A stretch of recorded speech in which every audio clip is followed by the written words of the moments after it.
fully opened, well, there are certain things that are still coming to light. So according to the State Minister for Education and Sports, that is Honorable Obua Hamson, he says that children actually because we saw quite a number of children, you know, derail away from the main point. We saw very many pregnancies, we saw very many dropouts, we saw very many marriages that were actually immature, and he says this was a responsibility that was supposed to be held up by the parents, and he entirely blames the parents for fully ignoring their responsibilities during this COVID-19. You know, when the COVID-19 was happening, when we were under lockdown, everybody was really fighting for their own safety, fighting for their own health mentally, and because of that, parents did kind of ignore their responsibilities. What do you actually have, what do you have to say about this? Maybe just to start off with you, Robert. Whenever I hear that statement, and when the Minister of State for Sports, Hamson Obua, emphasized that yesterday, I felt bad, because it shows that we are relying on schools. Children are more safe in school than they are at home. You know, just imagine, because that's what that statement means. And we always say open schools because girls are getting pregnant, open schools, children are doing this and that. Homes are not safe for children, and it's schools that are ensuring children are safe. That speaks so much to parents that most of the times we have to hustle, I believe. Yes, Mollen will leave home at maybe 4, Philo 4, Robert 4, but at the end of the day, the people we believe we are working for to give them a good life, if we do not find mechanisms of having time for them, now many of them are home. Many are coming back Friday. So if we don't, and we think all we should do is providing, that is why there are a number of A-class families. When you look at their children, they have been taken over by drugs. They're spending millions of money in rehabs, paying for rehabilitation, because they thought they were looking for a good life for them, but as they were looking for a good life for them, these children, because of lack of guidance, lack of parenting, they lost the fight. I call that losing the fight. So it really speaks volumes to parents, most at this time that they're now back for holidays. Well, I feel like we have a lot to make up during this holiday, considering that all these responsibilities, as parents, we did ignore them during the entire time we were under the strict lockdown because of COVID-19. But also things are really getting harder by the day. Commodity prices are going crazy. Seeing that we're still going on, the Russia-Ukraine war is still happening, definitely it has a trickling effect in all these other countries, especially the developing countries. And right now, I will tell you, if you're planning to probably start construction or building a house, a bag of cement that was previously at about 28,000 Uganda shillings, at about maybe 30, 32 right now in certain hardware shops, it's all the way up to 40,000 Uganda shillings. And when you interact with a number of these people, they will tell you, look, the fuel prices are high. So everything is actually high. It's really worrying that now the price, the influx in prices has gone all the way to the construction, you know, bit, to the building materials. Mollen, I don't know if you had plans of building a house, my friend. These times may be a little bit hard for you. I'm telling you, for people who are looking into real estate, this is like the hardest time, because you want to keep as much money into, you know, other stuff, not going for building materials. But when we see this going up, I'm telling you, it's really constrained. But also you look into the fact that most of these prices have been blamed on the taxes, and the government did come out to say that some of the taxes have been lifted, especially with local commodities. But again, if the cement, even the one that is locally produced within Uganda, is still going up, we are wondering, is it still because of the tax, or there is another twist, especially with the manufacturers? That is where my big question is. Because at least with the ones that we are importing, the international commodities, yes, we understand there is a huge tax, and that has also been somehow related to the influx with the Russia-Ukraine war. But how about the ones that are locally made here? Where are those taxes coming from? Because that was lifted. Government did come out to say, no, we're not taxing most of these commodities beyond what was there already. Do you know what is happening? Yes. I was speaking to some of the manufacturers, and they told me, yes, but we have raw materials that we import into the country. For example, soap, they were telling us there's some oil they need, and that is imported. Much as we have this palm oil, a lot of grown, it is not sufficient enough. But as we are still talking about commodities, people, even food is going to shoot up. It's actually already out. By this African armyworm. So far it is in over 30 districts. And government recently released 600 million to buy pumps, pesticides that are going to help. Now if they're destroying millet, sorghum, rice, maize, anything they come across, these ones are destroying this seriously. At the end of the day, many Ugandans depend on markets and supermarkets. Few eat from their gardens. So as we are still talking about commodities, hey, even food soon will rise if nothing serious is done to ensure they destroy this. And one of the commissioners in the ministry came out and said, because of the changes in temperature, he mentioned the word Mollen likes so much, because of climate change. Now, temperatures are high, so they're very conducive for these worms to breed and multiply in huge numbers. Okay, climate change now has found us this side. So, well, we hope now you can change your... We can now have a serious conversation about climate change. Yeah, I think now this can change Robert's idea of how he looks at climate change, because obviously most of these things have not been there in the past, and now they are coming out because the conditions are getting favorable. But guess what? We also did have strong winds across much of western Uganda, and I was told most of the banana plantations are down. So that also adds to the fact that we might also be lacking out on food, because now if the plantations are done, where are we going to be getting the matoke? At this point, I'm really scared. I'm really worried. Things are not really looking good. We don't want to scare people here, but this is the reality of what is going on within the country. You must be aware of some of these things. And you need to plan accordingly. Like I've always said over and over and over, there are certain things we just cannot afford to keep ignoring, because when you do, they have quite a very serious aftermath. And this is usually in the long run. And then you find yourself in quite a debacle as a country, you know, as a planning body. I mean, if you had dealt with some of these issues earlier on, probably you wouldn't be in a very, very hard place like now. So maybe sometimes when Mollen does talk about climate change, she has quite such a big point over there that she's trying to raise and put across. So maybe to the people who are concerned, to the bodies that are supposed to be putting this into consideration, well, we cannot afford to downplay anything, because at the end of the day, it comes back to bite us in the toe as a country. Well, also still quite a lot of news is still flowing through in the country, and definitely a lot will be happening today, a lot happened yesterday, a lot will happen tomorrow, but at least for now, we'll take you through what did happen last night, especially when it comes to our news desk, and of course that is both locally and also on the international scene. Maybe to take you through some of them, starting off with you, Robert.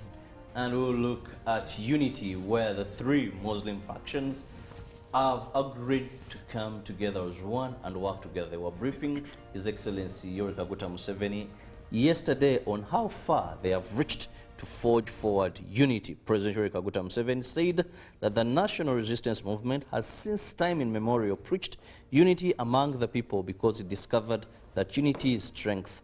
The president said this while commending the Muslim community and leaders for unity. The delegation headed by Mufti of Uganda, Sheikh Shaban Ramadan Mubaje, was at State House to brief the president about an agreement reached between the factions and uniting as one body. According to Sheikh Mubaje, they signed a unity agreement between Uganda Muslim Supreme Council, the Chibuli Group and Nakasero Group to unite as one body at a function held at Gaddafi National Mosque in Kampala. Well, in a related story, bishops of Greater Ankole region have appealed to companies, business entities, institutions and individuals to offer financial support towards this year's Martyrs' Day celebration. While addressing the press at All Saints Church in Kampala, the Bishop of Ankole Diocese, Right Reverend Dr. Fred Sheldon Mwesigwa, said that they have a budget of 600 million Ugandan shillings. The province of Church of Uganda chose Greater Ankole Diocese to host and organize this year's 3rd June Martyrs' Day. Greater Ankole comprises of Ankole, West Ankole, North Ankole, South Ankole and Northwest Ankole dioceses, where they expect to have about 200 pilgrims, including 2 people above 70 years. This will be the first Martyrs' Day to be celebrated after 2 years of COVID-19 lockdown. It is on the theme Hope Beyond Affliction, with emphasis of hope after COVID and the story of the Uganda martyrs being hope. There will be a Thanksgiving service at All Saints Cathedral Church, Nakasero, on the 22nd of April, in which to start a fundraising to support activities. The chairman of the organizing committee, Ephraim Kamuntu, said 3rd June is Faith-Based Tourism Attraction Day.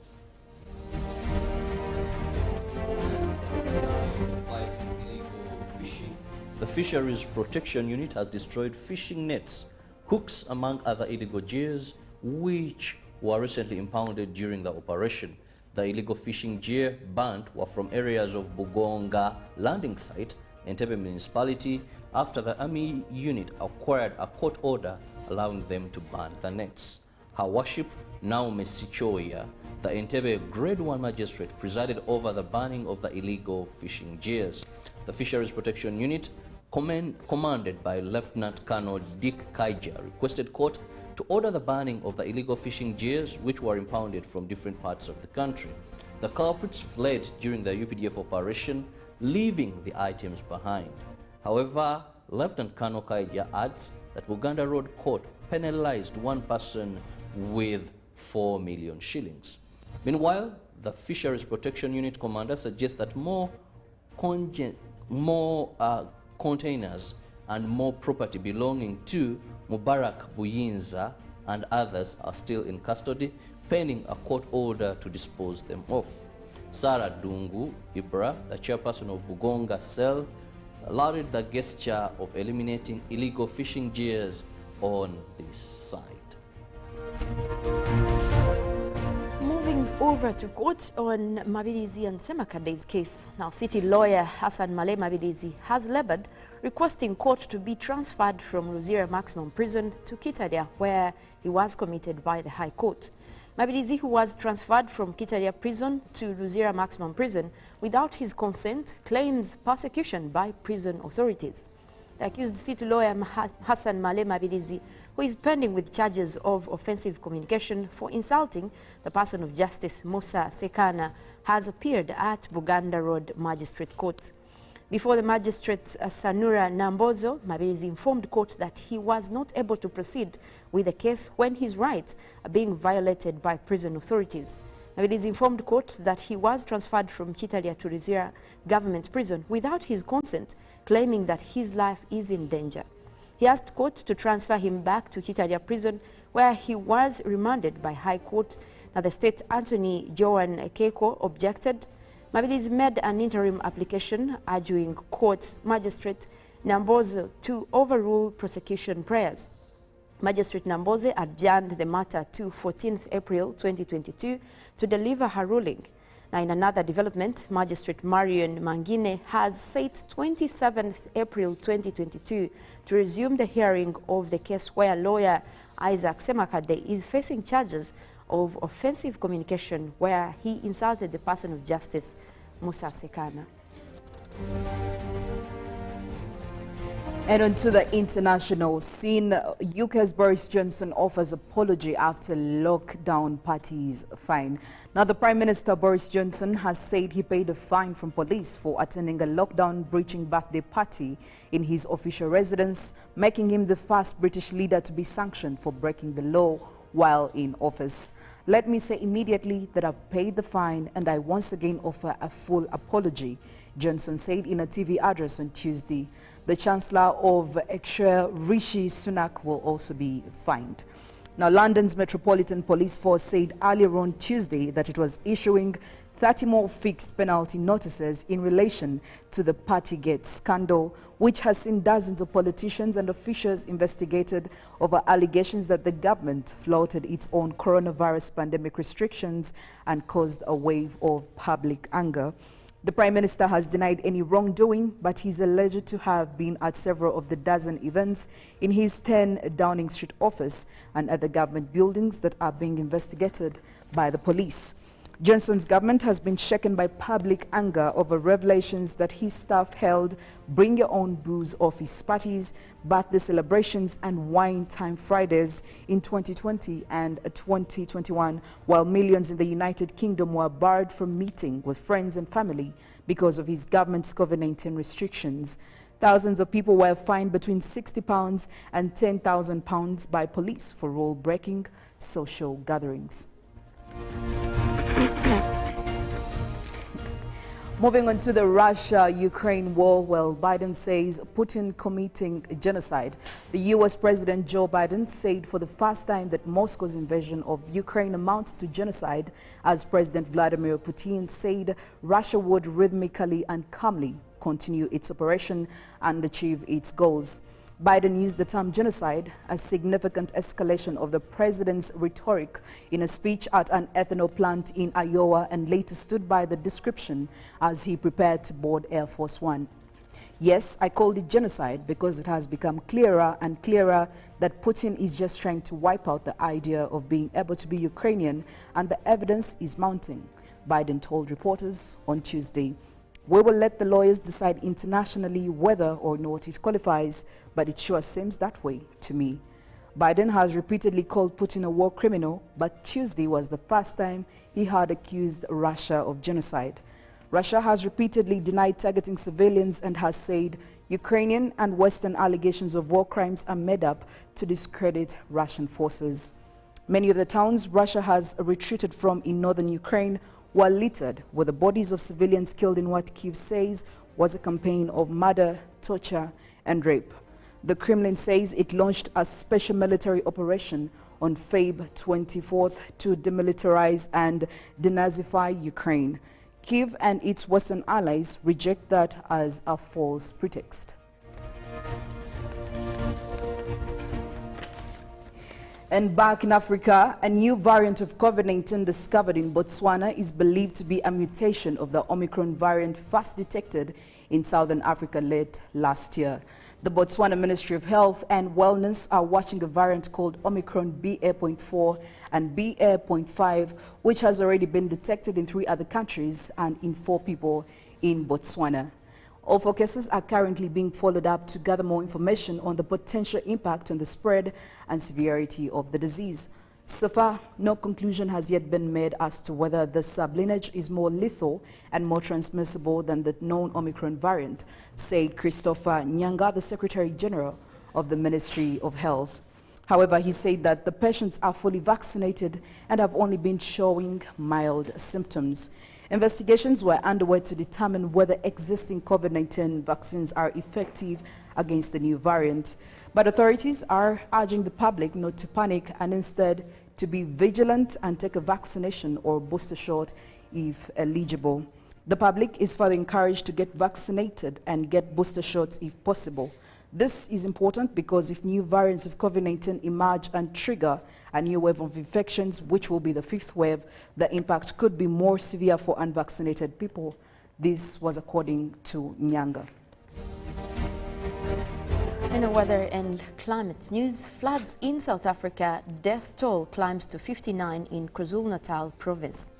The death toll from floods and mudslides after rainstorms struck the South African port city of Durban and surrounding areas in KwaZulu-Natal province has climbed to 59, authorities said yesterday.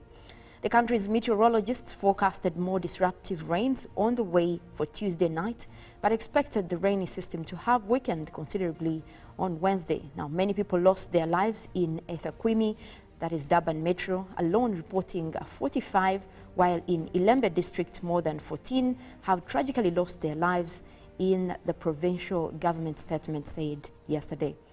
He said that the disaster wreaked untold havoc and unleashed massive damage to lives and infrastructure, affecting all races and classes from rural areas, townships to luxury estates.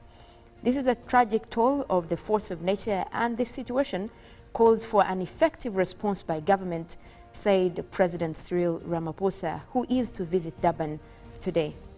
African Union Commission Chief Moussa Faki Mahamat expressed sincere condolences to the families who have lost loved ones following heavy flooding via Twitter. Now, days of driving rain flooded several areas, tore houses apart and ravaged infrastructure across the southeastern city, while landslides forced train services to be suspended. Well, we barely get good news, especially when we have anything to do with climate change. Mollen, at one point in time, I think we're going to start, labeling you as that, because anything that has to do with climate change, it's never good news. On a scale of 10, I could say probably 4%, really. It is always associated with bad news. That's the fact of the matter. When you talk about climate change, you're looking at a change in a negative direction. So that can't be good news, I'm telling you. This is really not nice. We could use some positive change, honestly. But anyway, speaking of positive change. There is money there.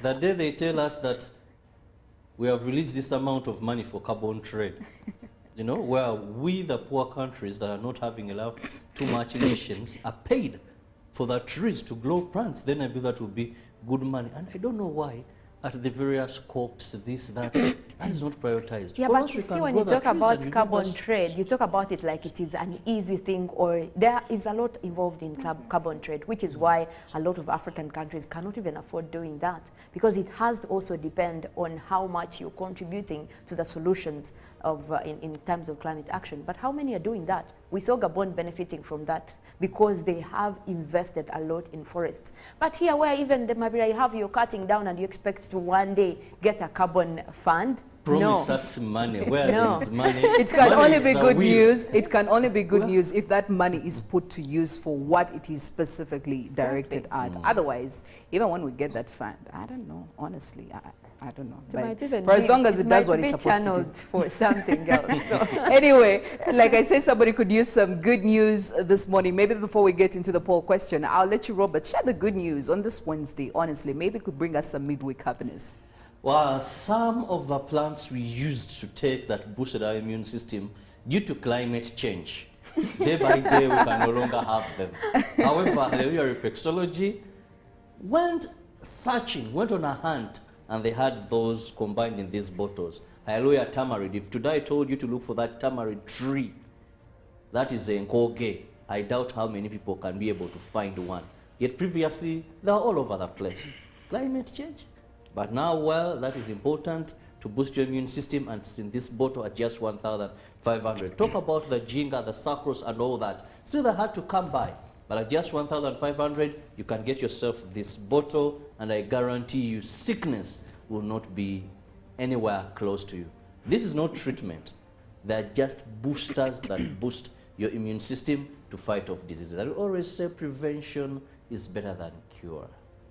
And still speaking of climate change, definitely it has brought something that really doesn't appeal, especially to our agriculture sector, where we're seeing the armyworm that has, it has attacked several districts. More than 30,000 districts right now, as we speak in Uganda, are under the attack of this armyworm. Now, this morning in the poll question, we would love to know from you, how best can Uganda fight the crop-devouring armyworm attacks? How best can Uganda fight the crop-devouring armyworm attacks? Definitely the feedback comes through on Twitter. The hashtag is UBCGMU, but also you could use the alternative of sending us an SMS text or a WhatsApp text, and the number is 0709 602 592. Of course, like always, like every single day, we'll be sharing your feedback with the rest of the Good Morning Uganda family. For now, we get into the inspiration song that is going to boost our energy this midweek. And when we get back, we'll be having the topical discussion that is on the newsreel, and of course more updates from the traffic sector. And again, we'll be talking more about the weather and climate change from Mollen, the weather prophetess. And again, don't forget that we have the GMU agenda and more sports updates that will be coming in much later on as Good Morning Uganda. We'll be back. Good morning.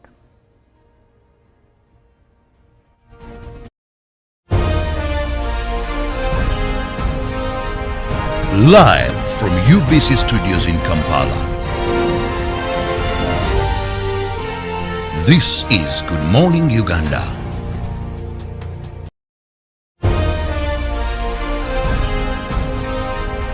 Live from UBC Studios in Kampala. This is Good Morning Uganda.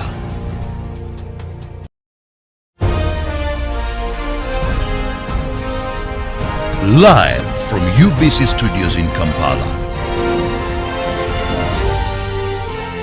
This is Good Morning Uganda.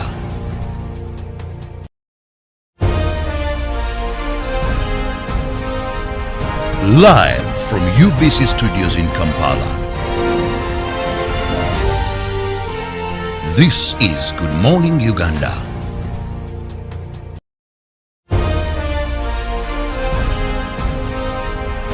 Live from UBC Studios in Kampala.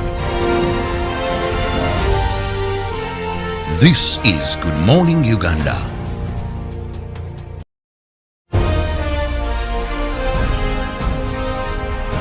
Live from UBC Studios in Kampala. This is Good Morning Uganda.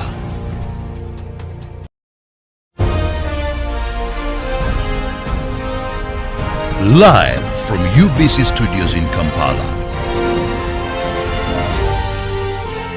This is Good Morning Uganda.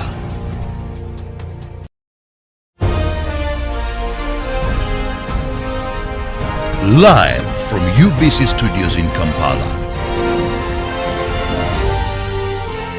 This is Good Morning Uganda.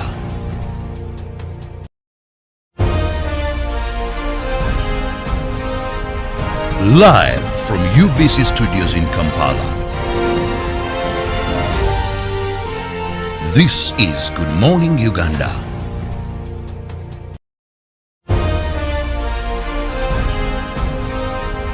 Live from UBC Studios in Kampala. This is Good Morning Uganda.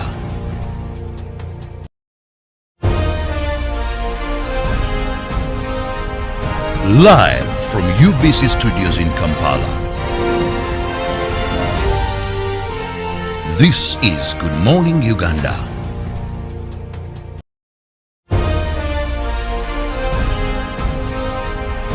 Live from UBC Studios in Kampala. This is Good Morning Uganda.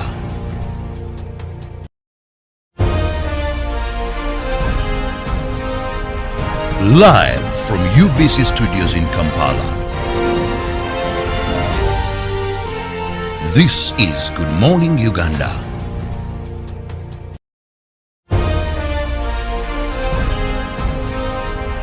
Live from UBC Studios in Kampala. This is Good Morning Uganda.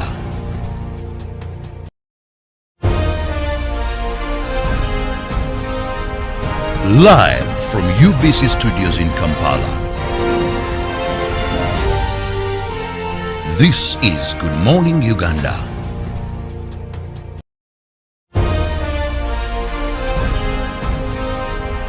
Live from UBC Studios in Kampala. This is Good Morning Uganda.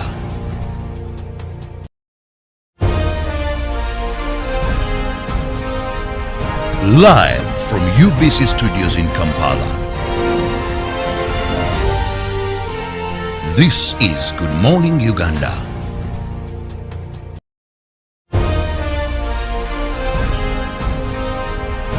Live from UBC Studios in Kampala.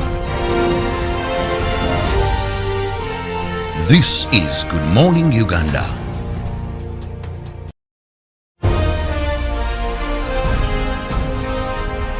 Live from UBC Studios in Kampala. This is Good Morning Uganda.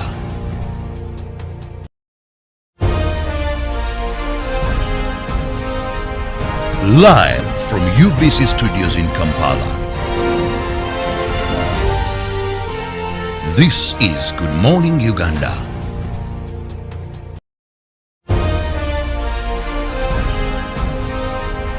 Live from UBC Studios in Kampala. This is Good Morning Uganda.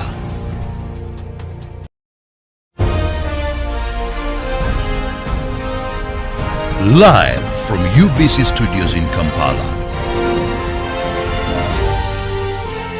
This is Good Morning Uganda.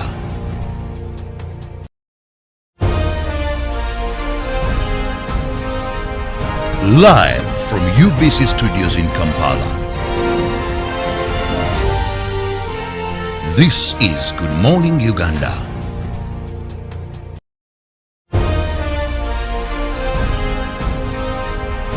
Live from UBC Studios in Kampala. This is Good Morning Uganda.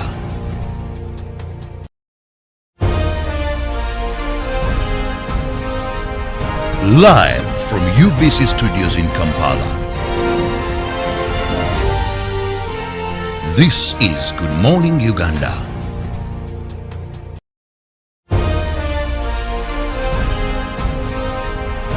Live from UBC Studios in Kampala.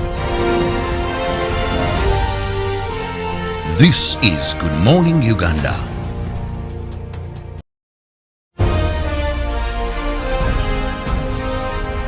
Live from UBC Studios in Kampala.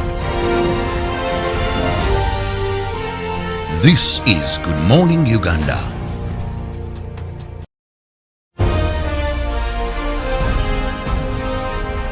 Live from UBC Studios in Kampala. This is Good Morning Uganda.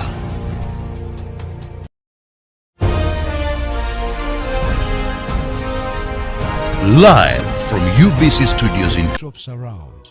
Get connected today with the My Airtel 4G smartphone and enjoy free data for 1 whole year worth 86,500 Uganda shillings. That's free 2 GB for the first month and free 1 GB for the next 11 months at only 250,000 Uganda shillings with free data for 1 whole year worth 86,500 shillings, making the effective price of the 4G phone 163,500 shillings only. Airtel, the smartphone network.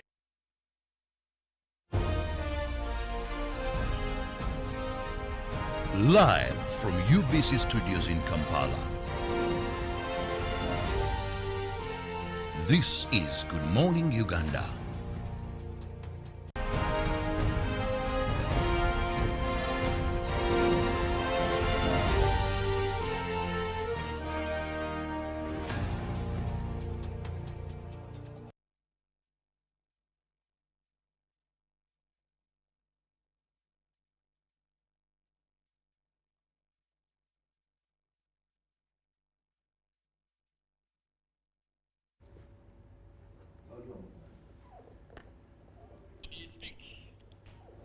It is 7 minutes after 7 a.m. right here on Good Morning Uganda. Thank you for joining us on the newsreel. My name is Philomena, Mastiko, and of course I am joined by Robert Kirabo, Nyonyintono. Yes, we are on to that time where we get to talk about some of the topical, discussions. Robert, some of the stories, some of the stories that have been making the headlines. But maybe before we get into all that, just to remind you about our poll question that is running on our Twitter this morning, and that is, of course, how best can Uganda fight the crop-devouring army worm attacks? How best can Uganda fight the crop-devouring army worm attacks? The hashtag is UBCGMU. We'll be, of course, getting into your feedback not so long from now. But starting off the topic this morning, Robert, there's quite something that has been making rounds in the news area, and it has piqued actually interest from everybody in the country, and that is the Minister of ICT, of course, and National Guidance, Chris Baryomunsi, who actually came out to blast Fred Enanga, the spokesperson of the Uganda Police Force. And his claim was that he's very unprofessional at what he was doing. Now, what did he do? He actually summoned him, especially in regards to the claims that the deceased Speaker of Parliament, Jacob Oulanyah, was actually poisoned. And this, we all know that this is not the official media report, which actually came out to say that he died because of multiple organ failure. Now, Chris Baryomunsi's claims are that you cannot do this, you cannot summon me, because this is quite such an unprofessional way to do things. And Fred Enanga, while addressing journalists on Monday, he did say he was going to summon a couple of other people. And on the list, actually, we have Honorable Gilbert Oulanyah, we have Honorable Santa Okot, we have Honorable Sentamu Robert, and of course, Mosei Nathan Okori, who is the father of the late. And we also do have Honorable Basmik Otim. Now, Baryamunsi says at this point, Fred Enanga could actually even summon the lead. That is how, apparently, according to him, unserious Fred Enanga is. Now, speaking of all these summons, I mean, what is the intent of the summons? What is a summon anyway? Because on a couple of occasions, we have seen Uganda Police Force or, you know, representatives summon people to come through before arrests are made, and people don't actually make appearances. So maybe if you could take us through what a summon is and what it actually implies when you summon, what are you supposed to do? I'll break it in a layman's understanding. Most so we know that in electronic media, there is instant. Someone has to get it clearly. One, it is a tool of investigation that police uses. What police does is they can come and arrest you when an offense is committed. They can come and pick you because until you're proven guilty by a competent court, you're presumed innocent. And a suspect doesn't mean you committed the crime. So police can choose to invite you. Summons are simply an invite. However, this invite is a must attend. For you to come to a police station, to CID headquarters, and give more information on what they're investigating. If they're found that there is need to investigate what they're investigating. So that is why you see people come to CID, they record statements, they interview them, or interrogate may seem a bit of, but they interview them, though for us in criminal reporting refer it as interrogation. But sometimes when you talk about interrogation, people feel that, but they ask you questions regarding what they're investigating. So it is simply come to police, tell us what you know. Yes. Let's ask you what we want to know from you in the direction of investigation. The information we believe you can help us with. However, they can choose to detain you or let you go. Does that depend on the information that you have given? Yes, if they find that the information you've given, or they find that you know more, and releasing you to go may be a problem, they can choose to detain you, not there, but they forward you to a police station. And that means you went to CID, you were finally arrested. I've seen a number of people who go there and they don't leave. They end up going to police, then a file is prepared, then at the end of the day. So summons are simply let police get more information. All it wants is more information. Find out, by the way, are you just a person having information? Are you a suspect? So during this interaction, there's so much that police gets. And when you're invited at CID headquarters, this is the base of investigators. You find experts there asking a number of questions.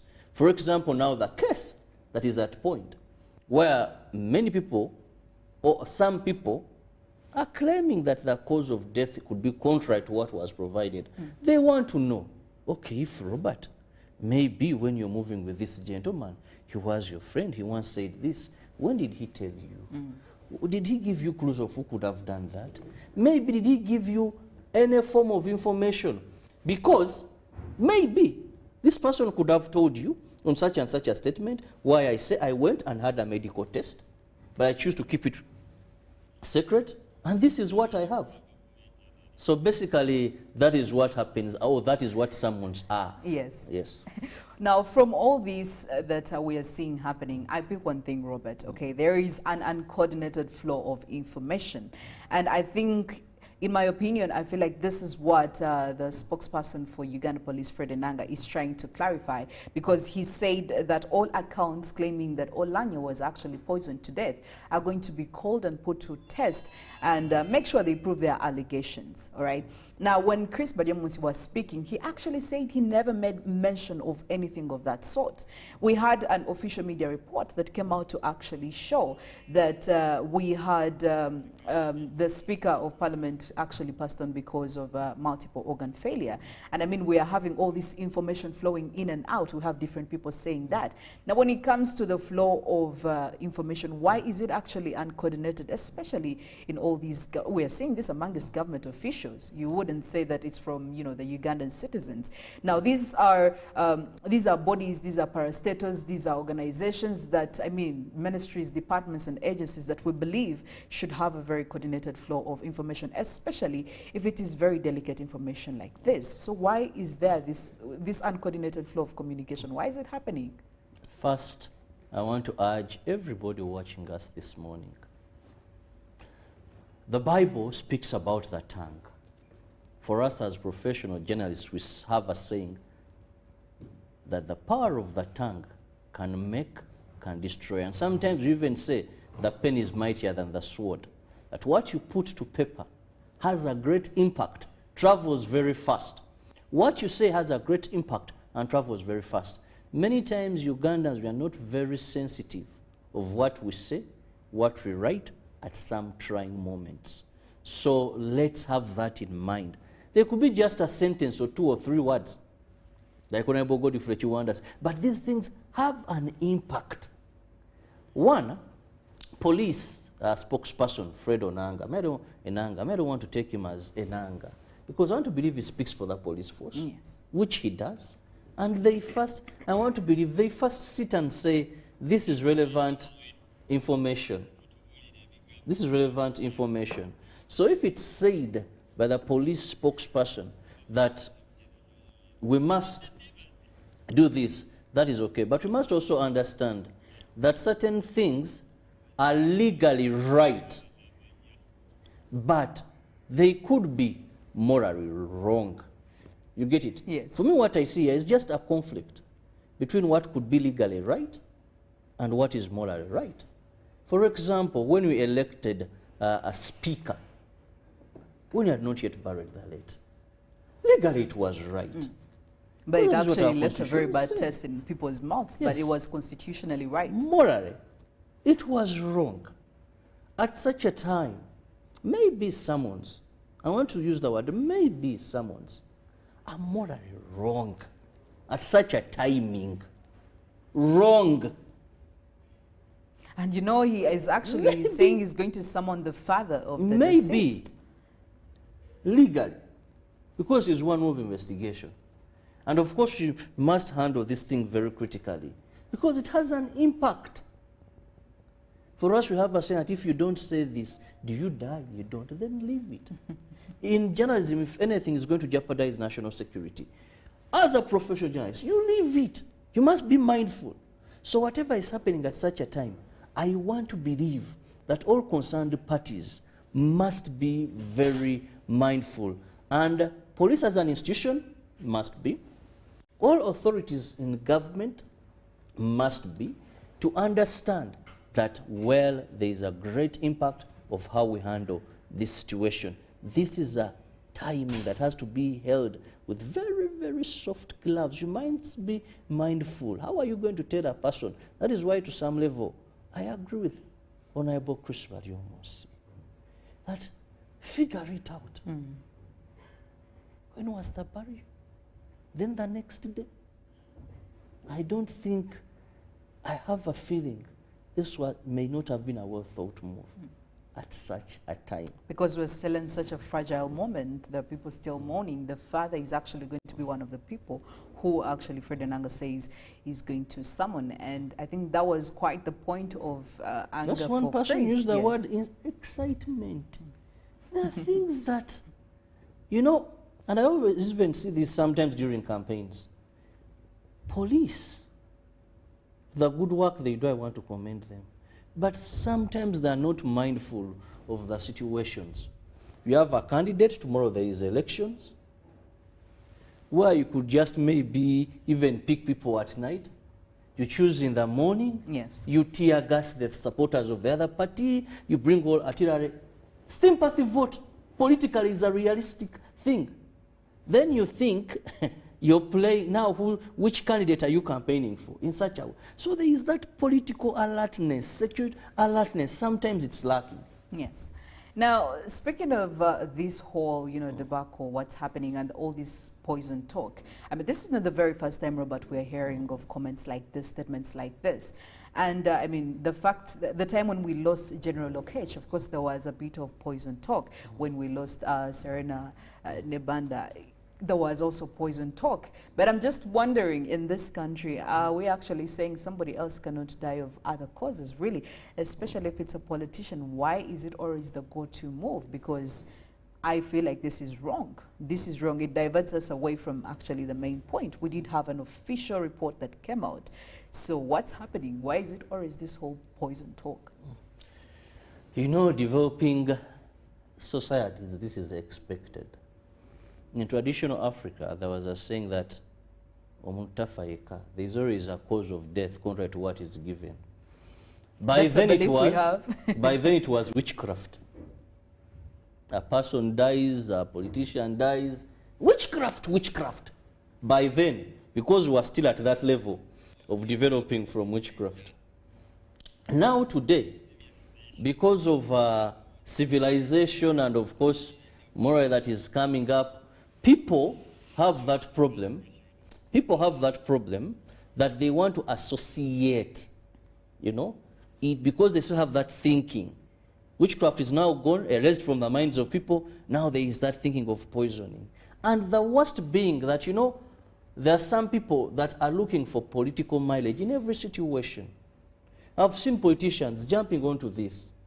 In every situation, as long as you're not patriotic enough, being patriotic is not only not being corrupt, but it is knowing and understanding what is the implication, what is the impact of this. Much as this could give me political mileage as a politician, should I be greedy and selfish, say, well, whatever the outcome, as long as it's giving me mileage?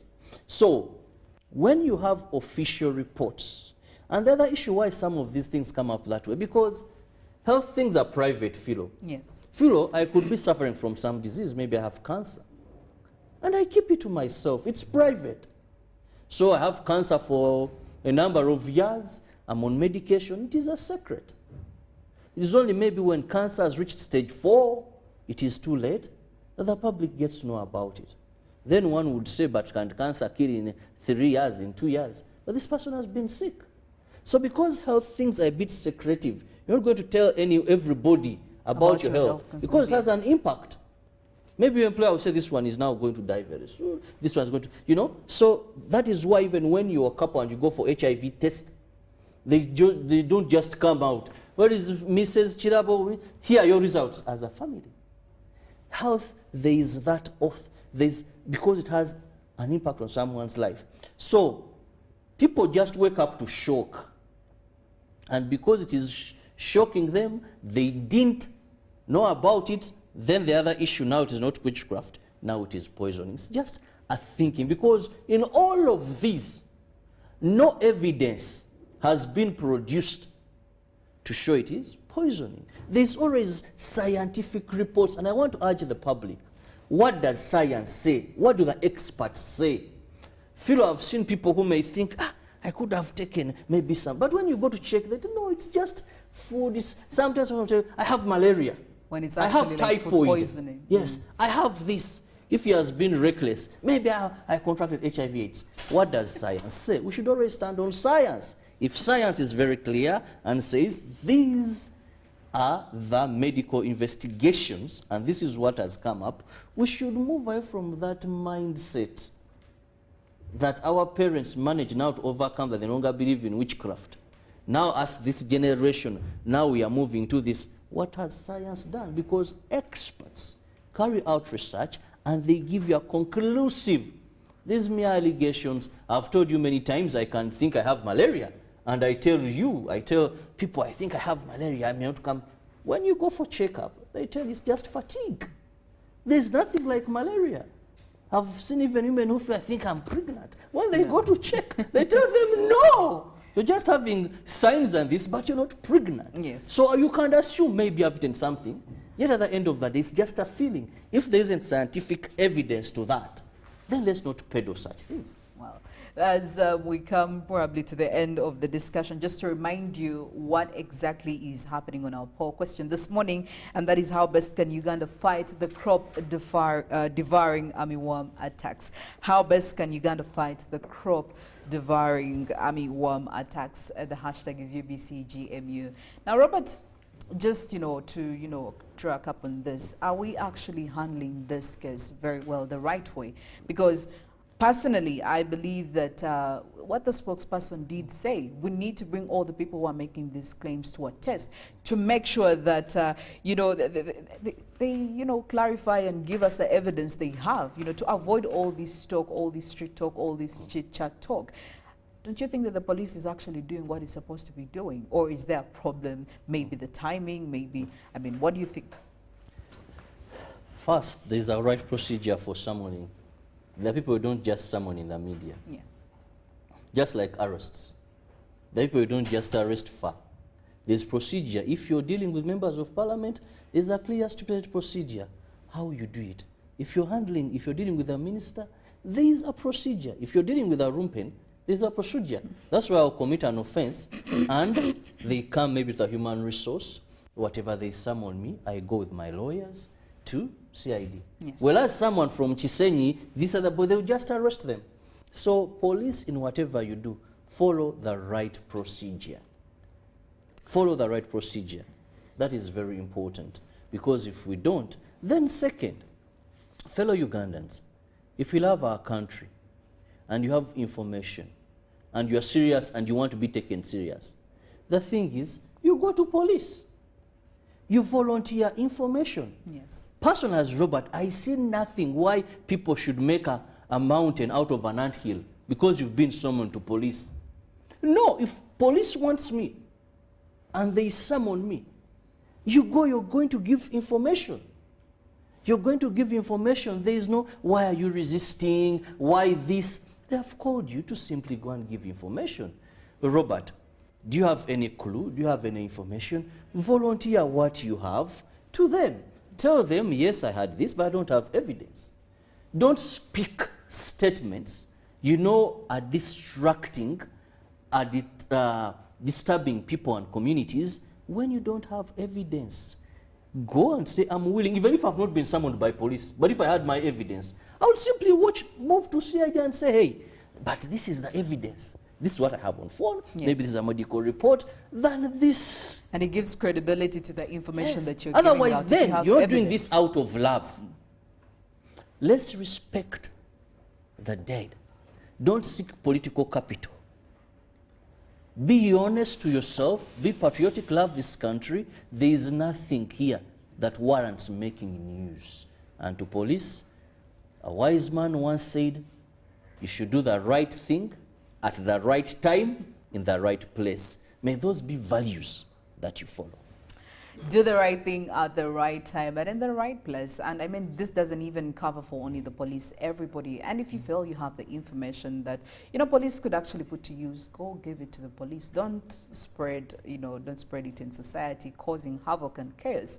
It's just not right. Well, that's it for the Good Morning Uganda Newsreel segment, but we'll be taking you to the papers shortly in the New Vision, Daily Monitor, and of course, a Daily Nation to see what is making the headlines. And later on, we'll be taking you to the roads to actually see what's happening. The traffic updates will be coming in, of course, from yours truly, and Mollen will also be still coming in with the weather.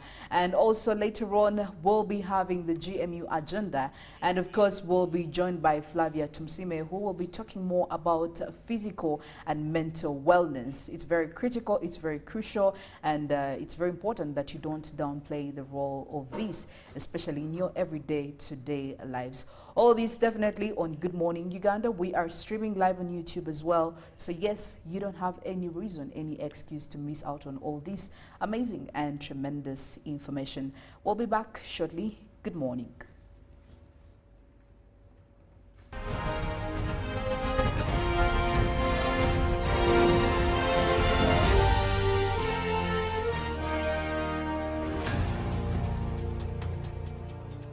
Even with my grandson, a doctor at my side, I struggled to get the help I needed. But he saw something that day. He began to work day and night. He wouldn't quit, even when people said no. He wouldn't stop fighting. He knew. It's no secret that ICT makes learning easy. The strides made in our field couldn't be possible without it.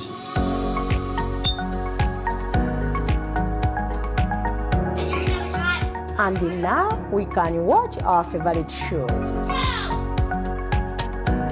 My radio is my best friend. UCC provides an enabling regulatory environment and policy guidance for healthy competition. We also facilitate ease of doing business in the communications sector through licensing, standardization, spectrum management, tariff regulation, rural communication development, and consumer empowerment. An informed consumer is an empowered consumer. UCC supports local content and innovations. Driving the development of a robust communication sector in Uganda is Uganda Communications Commission. We also have enough air. It is intellectually engaging. And you can only become a leader when there are problems. I like that. The same applies to Rwanda, Burundi. So what are we federating? Whether rats from another country can be, somebody must be there to hold everybody accountable. But at the moment, we would rather deal with what we have, make it right. First of all, we as elites of Uganda, we have made Museveni the issue. I can tell him Museveni is not the problem of Uganda. The problems of Uganda are much deeper. We can change the next 20 presidents and we'll still be this roundabout. Deeply incisive. The different political forces that we have in the country, in the country, we don't seem to really have achieved that minimum political consensus over certain things. Authentically symbolic and insightful. Behind the Headlines, every Wednesday at 10 p.m. with Charles Odongto. All on your public broadcaster, UBC, inspiring Uganda.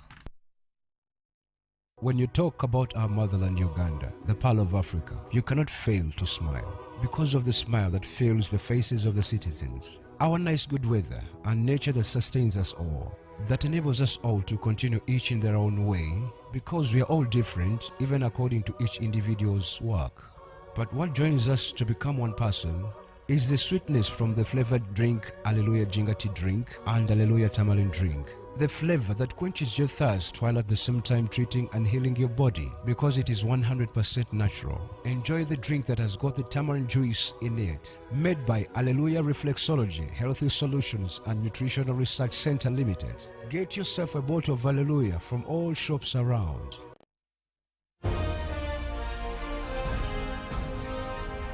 Live from UBC Studios in Kampala. This is Good Morning Uganda.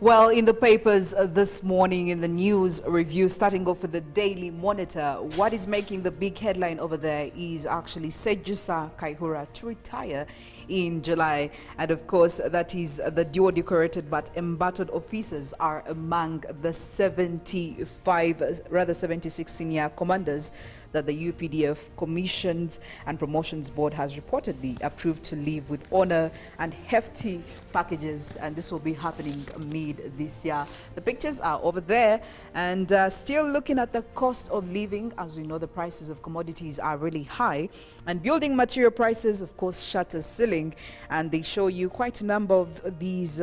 We have cement over there, which is all the way to 38,000 Uganda shillings from 28,000. A wheelbarrow of about 120,000. This is from 110,000.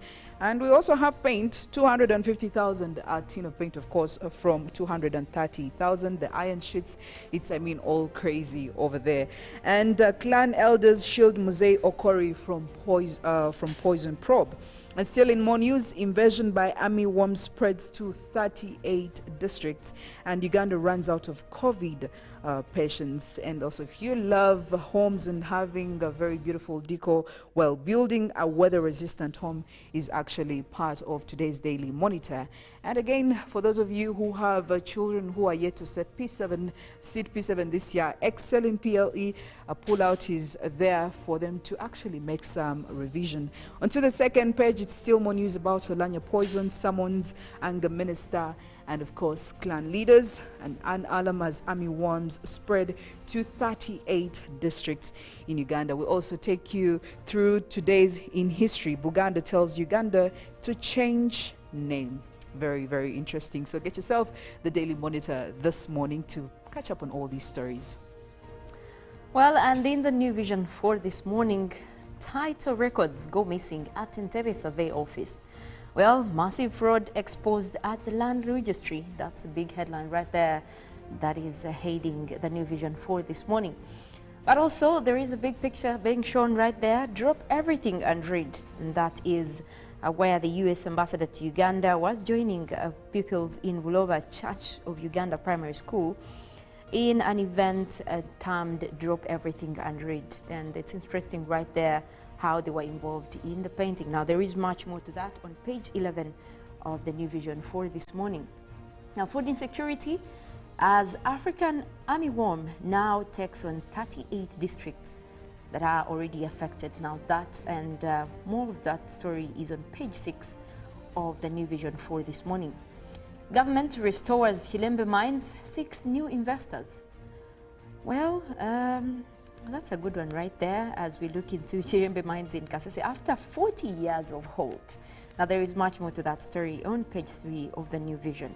Teachers committed to improve schools, also that is there on page 15 to 17. And also among blocks debates on Olanya poisoning claims.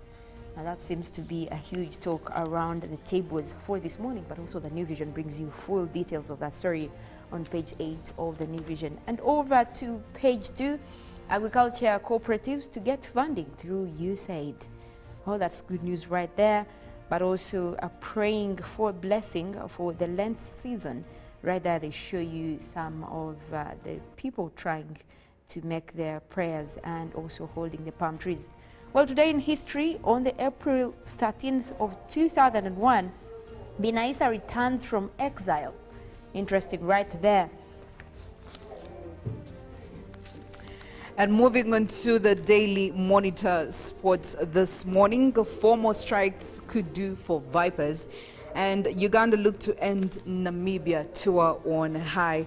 Of course, that is in cricket. And still moving on to sports, we have about 221 days to go.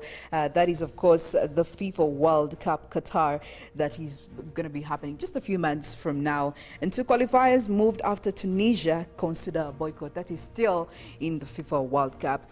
And City take treble hunt to Madrid. And a memorable full house at Ndeje Open tournament. There is a whole page full of pictures.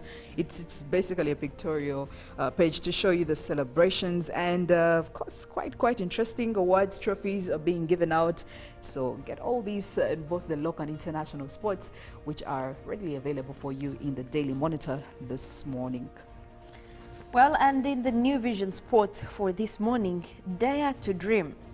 That is Majid Mosesi. Also, there is a big picture right there with him and a close friend at Entebbe International Airport shortly after arriving from France. And that is also as he had calf muscles the size of Lake Victoria and work ethic that knew no bounds. But perhaps Majid is most impressive qualifying for this willingness. But we have much more of that in the New Vision Sport for today. Now, bring the man. Well, that is also across the South African nationals at KwaZulu-Natal, and that is also much more of that story in the New Vision Sport for today. But also they go on to show you how Mosesi moved from Mulago to Rins, and also Majid Mosesi was a class apart from other soccer players, hailing on about his achievements. You can get much more of that. But when it comes to swimming, Namutebi Kabuye lead Uganda to the Kana event. They also give you much more of those details. Vipers on the home stretch, and that is as Vipers take on another huge step towards winning this season's Premier League title. That is the Uganda Premier League. That is after they crushed URA 3-1 at Ndeje University Playground. Now, much more of that in the New Vision Sport for this morning. Well, make sure you grab yourself these copies, the Daily Monitor and, of course, the New Vision as you try to figure out how to get some of these stories. But also our poll question definitely is up on our social media platforms to take you. I'll be giving you your feedback much later on. But for the Daily Nation this morning, oil farms burn their fingers and dealers have been accused of causing an artificial shortage of petroleum products in the country. And also still more coming in. Uhuru and Raila fight. Of course, it's really getting crazy on both camps, and the picture is over there showing you all these people. The full story is definitely covered up in the next pages, so make sure you grab the Daily Nation this morning to figure out what is happening over there. And we just have a couple of days to the main elections, and still in the conflict, why Kenya of course decided declined the request by Ukraine. Quite interesting. African countries are having quite a talk and a take, especially in this war. And yes, Form 1 placement parents scramble to get transfers. That is in the education bit. Well, that's it for the Daily Nation this morning. Well, just to remind you of our poll question this morning, definitely we did ask, how best can Uganda fight the crop-devouring armyworm attacks? How best can Uganda fight the crop-devouring armyworm attacks? Hashtag UBCGMU. We'll be getting into the feedback much later on as Good Morning Uganda still goes on. But also to take you to the roads this early morning, well, focusing on areas of Makinde Division, I'm looking at areas of Nsambya, I'm looking at Bukasa, I'm looking at Muyenga, also looking at areas of Namwongo as you head into the city center. Well, people who are staying in these areas, I could actually say you could use some good news this morning, because the traffic doesn't really seem to be very busy, especially when you're coming in from the areas. But as you get to the city center, it always gets crazy. Now, this could be maybe because it's Wednesday, there is not a lot of activity happening on these roads, especially people traveling to get into the city center or leaving the city center. But also just to give you a few highlights that you need to put into consideration. Bukasa Road is very passable, it's manageable. The green stretches as portrayed over here clearly say that, meaning that it is a free pass for whether you are leaving to go to the city center or if you're coming in from the city center getting to Bukasa. It's very free, and the green stretch is actually all over this entire area. As you go around, as you try to connect to Tank Hill Road, it's also very free, so you could actually use it. You could decide to cut out the shortcuts. However, there are just a few orange spots as you go on, because there is some traffic build-up. Definitely there are very many other road users. It's not only the cars, but it's not very intense. It's not something that should really scare you off if you're trying to access the city center, or if you're planning to leave your home right about now to go to Kampala city center.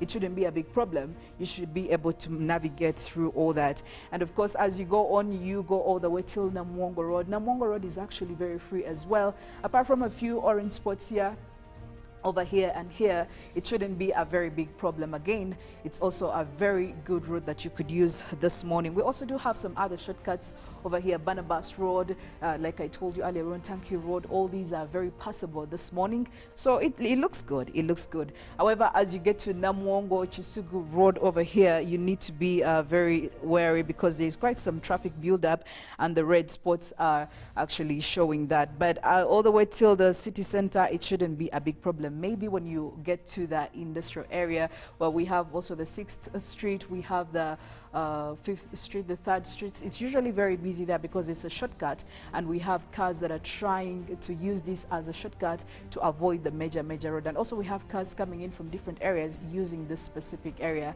and that is why you will see or find a bit of traffic hiccups here and there, but it's also not a big deal. The only worry should be when you get to the main road, of course, when you're joining the Jinja Road that will connect you to Kampala Road. That is why it gets a little bit crazy, because yes, it is the main road and very many cars are pouring in from all the shortcuts, and this is the major route. So yes, the traffic is definitely expected on areas like this. And of course, if you're trying to leave the city center, it should be a good and free way for you to go to these areas of Makinde Division, like I told you earlier on, Sambia, Bukasa, Muyenga. All this is actually very, it's working out for you. you this morning. Well, that's it from the traffic updates, but also we need to know more about the climate change and, you know, the weather forecast. Quite a lot has been happening today. If you've been following up our discussion, you realize that has been really about climate change. And I will tell you that the weather prophetess is shining. She's shining because she says, I have told you, but you don't listen. Now look at us, look at where we are. Mollen, I don't know, I really don't know, but are we yet to face more and more? Because from what I saw, the floods in South Africa, we are not the only ones suffering because of climate change. I mean, we are looking at this army worm, and then now South Africa, we saw the floods where the numbers go on increasing because still of climate change. What else are we looking at that is really going to tip us off today? Well, I'll tell you one thing, the climate change is real and we are just facing the realities of that. Because when I spread the gospel and talk about this, people feel like it's a disaster far away from them until you start seeing what is happening to your crops and what is happening in your country or even other places. So already we are relating the fact that we have army worms here to climate change, and that is enough reality to have us in check, because we're going to have much more of those developments. And then from there, you're dealing with floods in South Africa. And I'll tell you what, Philomena, it's not just there. We even have reports of more flooding in Philippines. So far, we do have a death toll of 25 people also because of extreme weather events. So this is still a topic that needs to be analyzed, and also you check the reality of that. Very sad events there. Well, she's going to be giving you more on that information and also filling you in on the weather forecast today, what will be happening in the different parts of Uganda. Well, that's it from the traffic updates. I'll be back with the GNU agenda. My name is Philomena. Mastiko, have a great morning. Well, thank you very much, Philomena. But also, if you look into the fact that we've had a lot of our insects also disappearing, and one of those that have been noticeable over the years is the butterflies. And we do know the relationship between, if you did your science very well, you know about the caterpillars and then the butterflies. When we're talking about armyworms, we're also referring to the caterpillars. Now, these are also related to the fact that you have a warming environment. And whenever you have temperatures going up, which we have, termed global warming, globally we have temperatures rising, and this is feeding into, the conducive conditions for most of these worms to develop, and that is what is happening also across our country right now. If you look into the fact that these have not been there in a long time, and because we're seeing that increased temperatures, and this season we have been dealing with a lot of that. We've had temperatures rise up and up. That has created a safe environment for them to, continue to breed, which is what we're talking about as we look at changing weather patterns. I do hope that with pesticides and also government embarking on this can be prevented. And obviously, as we look into climate action, because you need a long term of making sure that, you have temperatures going down. So when Uganda says, this problem is very far away from us, developed countries have already, invested in fossil fuels, so it's okay for us to also start up, but you're the one getting the effects now of the rising temperatures. How about you all work together globally in the commitments that we also made? Because I'll tell you one thing, we also party to the Glasgow Pact that they just did last year in November. We are party to that organization, which means we have the responsibility to keep what has been committed to in the Glasgow Pact. But well, we're seeing much more of extreme weather events, even across Africa. And this morning we were reading a story on how the death toll right now from the local authorities goes up to 59. That is a number of people who have died from flooding. That is across South Africa. Now, the pictures coming right from there are really devastating. You look into the fact that it's not just the local areas, but across the KwaZulu-Natal province, we have reports that people have died, infrastructure has also been destroyed. That is because of the flooding over there, and also not to mention the landslides. Now you look into the fact that only KwaZulu-Natal has reported 45 people dying after Monday's intensely heavy rains in South Africa, Eastern Coast Province, and also ravaged homes, swept away roads, and displaced a lot of people's property. That was also after the heavy floods right there and the landslides. But the good news is that at least this was forecasted. The meteorologists did come up to warn people about these rains. They say there would be heavy rains in the area. But again, how people consume this information differs, because we could have avoided that death. The fact that scientists went ahead of that and they say there's going to be heavy rains people take care or even move away from, landslide prone places. But this has always been a challenge between people listening to science information, because the reports that we have right now is that South African Met Agency actually did come out to say, hey, there's going to be heavy rains. Please take the necessary precautions.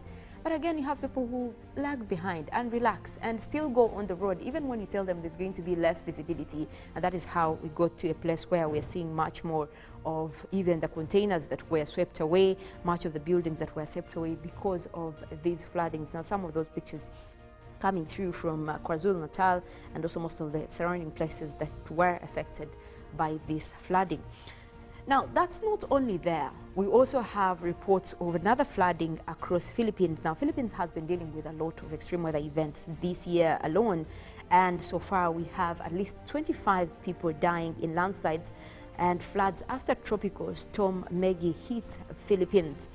Now, what we do know is that the landslides were caused by the tropical storm Maggie as it hit the eastern and southern coast of Southeastern Asia, that is taking in the Philippines. And this also made landfall on Sunday, but so far most of the aftermath of this flooding and landslides developing from the storm are looking at a death toll of 25 people and a lot of damages, especially across the eastern province of Leyte, that is across Philippines as well. Now, we still have reports that are saying maybe 22 people are still buried in the ground, and that was after a landslide hit Kirabo, according to the police chief of Bay City in Philippines, who told news agencies that it seems like those people have not yet been recovered, and they also are still searching, having more of search and rescue across the area. Those are some of the pictures that are coming through from Philippines, looking into the flooding that was caused by tropical storm over there. These people have been dealing with a lot of typhoons and tropical storms across the area. Also considering the fact that we looked at a general trend in rising temperatures across the Indian Ocean. That fuels in with the development of most of those cyclones and typhoons. So this is the one thing that has contributed to development of tropical storms, because how this is related is still connected to the rise in temperatures, because those are the ones that also favor development of most of these tropical cyclones. And, in turn, they bring about such events of death, of landslides, property being buried down, and that is the one thing that we're still concerned about. And as if that's not enough, also the reports coming through are indicating that we could be looking at much more of those events. And it also adds to what the IPCC just released recently, that is the Intergovernmental Panel on Climate Change, saying that, hey, look, if we can't have enough measures by 2030, the effects could be dire. We could be looking at much more of those effects, even when we're talking about this as, being just a few areas across the world in just one day. But the climate crisis is surging, and that we cannot avoid, because it looks like most of the scientific reports that are coming out are indicating record-breaking events for 2020 season, and as much as 11% higher because of human-caused climate change. It looks like most of these are actually related to human activities, because what we do know is that 90% of the disasters related to climate change or to weather have been caused by human activities. And that is where we are, which is why when we say that us as humans, we are the ones supposed to be acting to have the climate action to make sure that, we divert the trend. It looks like we're not doing much more, because all the studies right now that are coming out, I'll tell you, even Nature Communications found global warming supercharged at higher rainfall reports, and the rates that are coming out really are worrying, because we're looking at 5 to 10% rise when you look at only hurricanes that are possible, even for this year. And stronger storms also have been rated from 8 to 11%. So that is all something that we could be looking at global. And let me tell you, people that get affected most, those who are most vulnerable, and mostly in developing countries, because we've not put up enough structures to deal with the effects of climate change. You can see that even right now we're dealing with the armyworm, but the response of the effect that it has caused is really minimal. At the end of the day, it's the farmers suffering. because governments will come in, yes, but after you've made losses, and even the relief that might be given is not going to be enough to recover, you know, what you put in there. So that means this has to be taken at a global level, at a national level, as well as individual level, so that we can get to the good old times and we have our good weather and climate without all these interruptions. But we'll also, let's take a look into what is happening across the country for this morning, and that is from our satellites. That is also tapping in from the UMITSAT satellites for this morning, taking a look at what is happening over Uganda this morning. Well, we did start off with a little bit of rains across parts of Kampala, parts of Kalangala Islands, and most of the areas close to Lake Victoria. But it looks like that system is still around and could be bringing us rains even later in the morning, as well as parts of eastern Uganda. We're looking at those systems continuing to develop, and that could bring us rains even later in the afternoon. But you take a look into that red system that is still over the central part of Lake Victoria, and this is the one we're likely to be having even as the day continues, because it looks like most of that has just developed, meaning that it might make its way towards the central part of Lake Victoria, as well as the western part of Lake Victoria. Now there is one coming through towards areas of Tororo and Bali right now, having just cloudy conditions. It looks like that is moving away and could pave way to a little bit of light rains, and later on we might be looking at sunny intervals. Now cloudy weather is being experienced right now as we talk. That is across midwestern parts of the country, across Hoima, Masindi. You look at Fort Poto as well, having intervals of sunny and cloudy conditions. Now quite a sunny morning though, that is across Kabale Highlands, across Mbara as well, and also parts of the Karamoja region, as well as the central part of northern Uganda.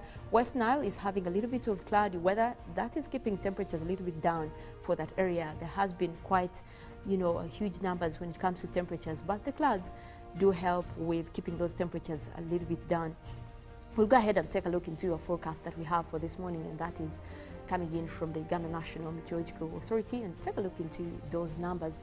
Most likely, even with the cloud cover, we might be looking at temperatures going a little bit down compared to what we were dealing with yesterday. So maybe it's some kind of good news. And also looking into what we have been forecasting all this time, at least the southern part of the country has been having mostly rainy conditions compared to the rest of the country. Also, Karamoja still remains dry. We have seen that even temperatures are shooting high, having maximums of close to 30 and then 31 in the afternoon. But again, also eastern Uganda adds to that. Also, temperatures over there are still high. We're still looking at the lower 30s for the region. There is a little bit of rains coming through, but also that has not been enough to keep those temperatures down. So I'll tell you what, even for today, you're still blessed for much more of those high temperatures across that region. Also across West Nile, we're seeing that clouds are coming in right now. A little bit of rains expected even later in the afternoon. That might help to keep temperatures down. And for Kabale Highlands, even starting off from what we've seen on the satellites, we are starting off with a sunny morning, and also the forecast does indicate that we might be looking at more sunny intervals even in the afternoon. So this is the one area that is always cold. Compared to the rest of the country, Kabale is always cold. But guess what? It looks like we're warming up over there as well. We could be looking at temperatures even going into 25 for this afternoon. But while the forecast indicates that for this morning, starting off with southwestern Uganda, we do have Mbarara, Ibanda, Bushenyi, Rubirizi. We're forecasting sunny intervals, starting off with a warm 27 degrees centigrade. Across Mount Elgon Highlands, we have Mbale, Bududa, Buko, and Sironko. We're forecasting rainy conditions, starting off with a warm 28 degrees centigrade, and that will be clearing later as the day progresses. The eastern part of Lake Victoria, we already have that rainy system over there. That will be bringing in rains across the area, starting off with a beautiful 26 degrees centigrade. Now, it looks like that system might also continue into the afternoon. We might be dealing with much more of those rains even later. Eastern part of central Uganda, we have Ruwero, Woblenzi, Bururi, and Nakaseke. We're forecasting isolated showers as well, starting off with a warm 27 degrees centigrade, and also those rains will cross over into the afternoon, where we do expect that to continue over the area. The central part of northern Uganda, there's good news coming in. The forecast does indicate that we might be dealing with a little bit of light rains across the area. That will be over just a few places, but also starting off with a beautiful 26 degrees centigrade for this morning. But those will be just short-lived, because in the afternoon we do expect to have those clear into sunny intervals. Now across the central part of Lake Victoria, that is where we have Mukono, Kampala, we do have Entebbe and Wakiso. We're forecasting isolated showers. Those will be coming in across several places. Also to mention that we did start off with most of those rains across several places, starting off with a cool 25 degrees centigrade. Looks like we're also starting off with quite a chilly morning across areas within Kampala, Wakiso, Entebbe. Now that is also, most of those rains were locally influenced, but is coming in from Lake Victoria. But we do hope that most of these rains will pick up, especially across the eastern side of Uganda, because we're looking at much more of the rainy systems coming through. Those are southeasterly winds coming in from the Indian Ocean. Those might be, bringing in a little bit of rains, and it might help, pick up a little bit of wet weather conditions, that is across eastern Uganda. Otherwise, I want to leave you at that, but we do have Good Morning Uganda agenda coming up. Robert will be here to take you through that. And also we're talking about mental wellness, where we're hosting Flavia Tomusime, who is well known in promoting and championing wellness. She will be here to also give you much more of that. Do not miss it. But then again, later we'll be having sports updates from Ruben. And don't forget, you can catch us even live on YouTube. We're streaming at UBC Television Uganda. I'll leave you at that. My name is Mollen, Kenyena. Have a wonderful morning.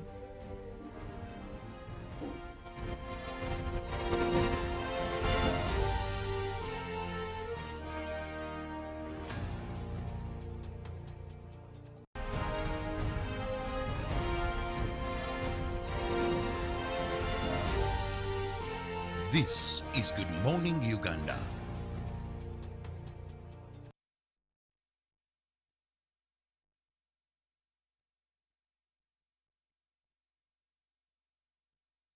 Pick of the day on UBC, brought to you by Authentically symbolic and insightful. We should work so hard to evacuate this power. Behind the Headlines, every Wednesday at 10 p.m. with Charles Odongto. How to get points